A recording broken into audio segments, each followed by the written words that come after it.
İslam deyir, qadının vəzifəsi deyil ev işlərini görsün.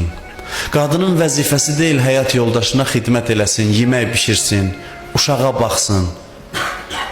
Bu nə deməkdir? Bu sözün mənası nədir? Yəni bu işləri kişi görməlidir. Uşağa kişi baxmalıdır, paltarı kişi yumalıdır, yeməyi kişi pişirməlidir. Mənası budur. Əlbəttə ki, belə deyil.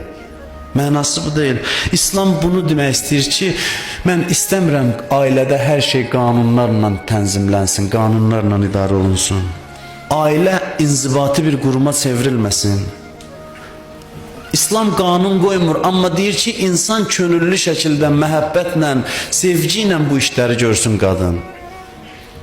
Hər şey qanunla olsaydı, o zaman ər-arvad münasibəti bütün hərarətini itirərdi.